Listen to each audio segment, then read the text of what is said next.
नमस्कार, मैं मनजीत सिंह अपने टॉपिक एग्रीकल्चर कृषि के साथ ये क्लास कक्षा 10वीं का भूगोल का चैप्टर 4 का टॉपिक है और इसका हम पहला भाग करने जा रहे हैं जो एक इंट्रोडक्टरी भाग है इस लेसन का।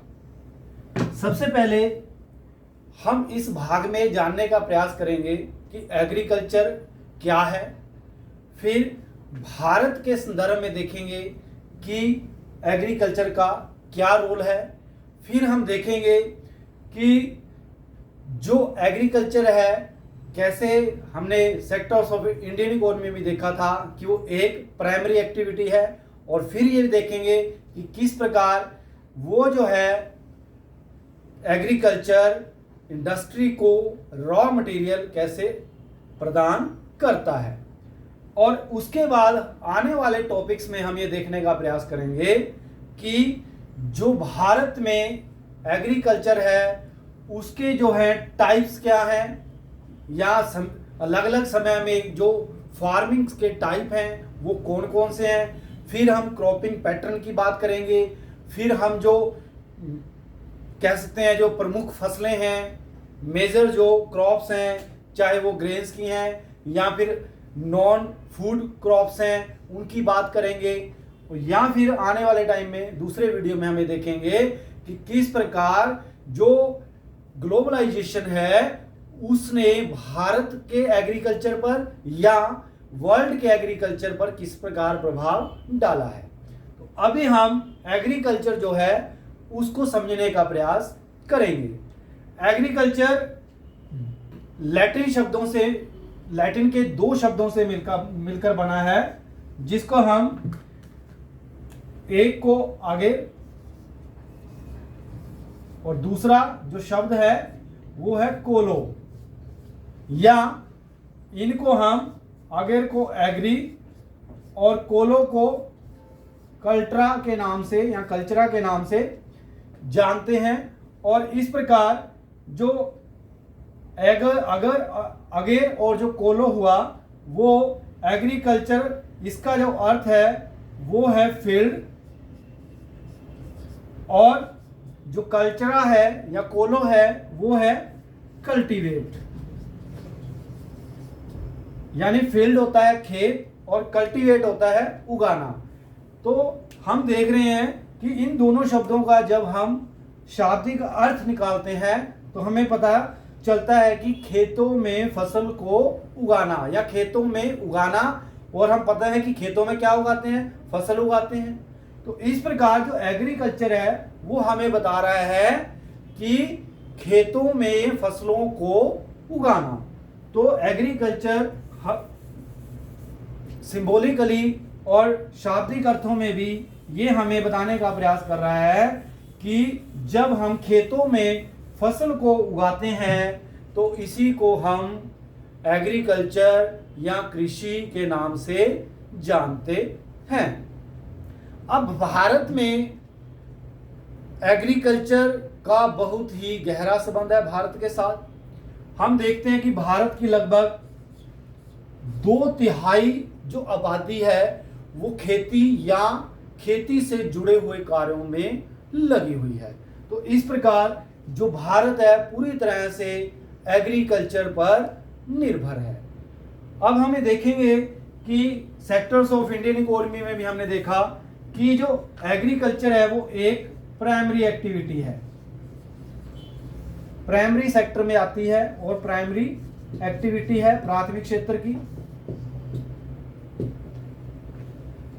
अब प्राइमरी एक्टिविटी क्या होती है, हमने देखा था कि वह सेक्टर होता है या वह गतिविधि होती है जो नेचुरल रिसोर्सेज के ऊपर निर्भर है।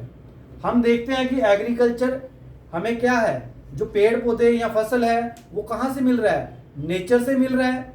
और इसीलिए हम इसको प्राइमरी एक्टिविटी के नाम से, एग्रीकल्चर को प्राइमरी एक्टिविटी के नाम से जानते हैं। प्राइमरी एक्टिविटी में अगर हम देखें तो सिर्फ एग्रीकल्चर को ही शामिल नहीं किया जाता, इसके अतिरिक्त उसमें जो कह सकते हैं पशुपालन है, कैटल रीयरिंग है, डेयरी प्रोडक्ट है, हॉर्टिकल्चर है, ये सारी की सारी जो चीजें हैं प्राइमरी एक्टिविटी में शामिल की जाती हैं। पहले क्या होता था, अगर हम ट्रिपल एफ को देखें, एग्रीकल्चर पहले ट्रिपल एफ पर आधारित थी। क्यों?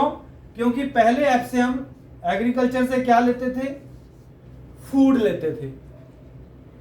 दूसरे एफ की अगर हम बात करें तो हम फीड यानी आहार, पशु आहार लेते थे, क्योंकि खेती के साथ साथ हम पशु भी पालते थे और पशुओं को पालने के लिए हमें चारा भी चाहिए था, इसलिए खेती फीड के लिए, जानवरों के फीड के लिए भी जरूरी थी। और इसके अतिरिक्त जो तीसरा एफ है वो था फाइबर, रेशा, यानी जानवरों को पाला जाता था और उसके अतिरिक्त फसल उगाई जाती थी, चाहे वो कॉटन की थी चाहे वो जूट की थी, उससे रेशा प्राप्त होता था। इसी प्रकार जानवरों में जब हम भेड़ बकरियों को पालते तो हमें ऊन प्राप्त होती थी। तो मुख्य जो 3 काम थे प्राइमरी एक्टिविटी में या शुरुआती दौर में एग्रीकल्चर में, हमें ये 3 चीजें प्राप्त होती थी। भोजन मिलता था, हमें पशुओं के लिए चारा मिलता था और तन ढकने के लिए हमें कपड़ा मिलता था। लेकिन धीरे धीरे क्या हुआ कि एग्रीकल्चर का जो रोल है वो धीरे धीरे और बढ़ने लगा और आधुनिक समय में हम देखते हैं कि पूरी की पूरी जो इंडस्ट्री है वो जो प्राइमरी एक्टिविटी पर पूरी तरह से निर्भर है। हम देखते हैं कि कितने ऐसे इंडस्ट्रीज हैं, उद्योग हैं जो इस एग्रीकल्चर या प्राइमरी एक्टिविटी पर निर्भर हैं। कैसे? हमें चीनी प्राप्त करनी है, हम क्या करते हैं, हमें शुगर केन चाहिए। कहां से आ रहा है? फसलों से आ रहा है। हमें क्लॉथ, कपड़ा चाहिए, ये देखो मैंने पैंट कमीज डाला हुआ है, ये कहां से आया? ये हमें कॉटन से मिला। कॉटन कहां से आई? कॉटन हमें एग्रीकल्चर से आई।